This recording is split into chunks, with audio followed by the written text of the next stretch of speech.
Leksimizni davamlaştırımız hürmetlik vatandaş bugün çislaq 2019 yıl 5. ayının 8. günü hepteki çarşamba. Endiki mavzumunda. Bu. Prezident Trump vazife ötegen mezgildeki en mühim bir gün. Çünkü hattık tamojna beci tehdidiga duç geldi. Steve Bannon medyahlidir. Mavzula haber 5. ayının 8. günü Cungo'ga nazar orbiti ilan kılındı. Haber bunda başladı. Aksaray'ın sabık meselesi Steve Bannon, haftanın 1. günü yani 5. ayının 6. günü muhbirine ziyaretini kabul kılgandı bunda görsetti. Prezident Trump'ın Cungo Kompartiyasiga tamojna beci tehdidi işletkenliginden intayin memnun buldum. Volkuç gazeteminde haber kıldı. Amerika Koşmuş Ştatları Saudi vekili aytacak. 5. ayının 6. günü bir parça dokülatını delilledi ki hükümet müşahitinin 5. günü tamojna becini yolga koydu. Men polisçe kelgende şundak deymen ki Prezident Trump vazife ötegen mezgilde bugün en mühim bir gündür. Bannon haftanın 1. günü yani 5. ayının 6. günü Pakistan haberlerinin muhbiri yukarıda bildirip Prezident Trump'ın Cungo rehberleriga hatta zerbe bergenliginden memnun buldu. Haftanın 1. günü yani 5. ayının 6. günü Prezident Trump Twitter'da fikir kaldırıp 5. ayının 10. günüden başlap 200 milyar dolarlık Cungo'da import kılıngan tuvar mallığa 25%'in tamojna beci koyduğunu ilan kıldı. Aks haberleri sözü doğru bitti. Lav Davis bilen Steve Bannon Prezident Trump'ın mutaxassisler ve Saudi iqtisat sahasından şefkatsiz besimlağı perva kılmaganlığını medyahlaştı. Demek Amerika'da bazı mutaxassisler ve bazı Saudi sahasıdagilar Prezident Trump'ı besim işiltibatkan gel. Şuna bununla pisent kılmagan prezidentlerin işlerden bu Lav Davis bilen Steve Bannon fəxirləndi, mədiyyəfli dedi. Ula, tamojna becinin iqtisadqa səlbi təsiri elib gelişidir. Şunadan keyin yeni Saudi uğruşunun başlanışıdan ansiraydı. Bu biz sayılgan prezident. Bu en ulu prezident dedi Dowlabbes.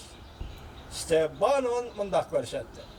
Amerika'da bazı kişiler bizden devletimiz zayıflaştı, değişti. Ula bu zayıflaştı yani özdür değişken zayıflaştan faydalanmakçı oldu. Belki Amerika halkı Prezident Trump'ni prezident buluşta saylap çıktı. Çünkü kişiler sınıfı ve oturup burjuvaziya sınıfı Amerika'da atalmış. Amerika zayıflaştı deydiğen bunda söz ibarlarını kabul kılmaydı. Demek ki Cumhurlukla Amerika zayıflaştı, biz terakki kıldık. Şuna Amerika dünyaya zomugarlık kılıştan keliş gerek. Biz bolsak dünyaya zomugar buluşumuz gerek deydiğen Cumhurlukla şuarı müşahede çıkan eкен de vatandaşlar. Bunun hayran kaldığı iş yok. Aynı çağda 1987 yıl 6. ayının 13. sabık Prezident Reagan İtalya'ya ziyaret etip Germaniyaga kirip Germaniyanın Brandenburg koçsiz notok sözlegendi mi? Şu vaqtda Aksaray'daki iştaşlar, hizmetdaşlar narazı bolgan edi.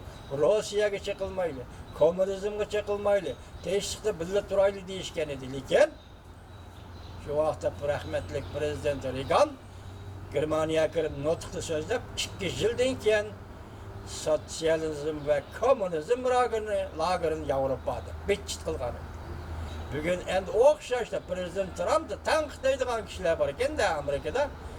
Vatandaş, ona iş emas şuma, bu işler çok. Ona iş emas vatandaş.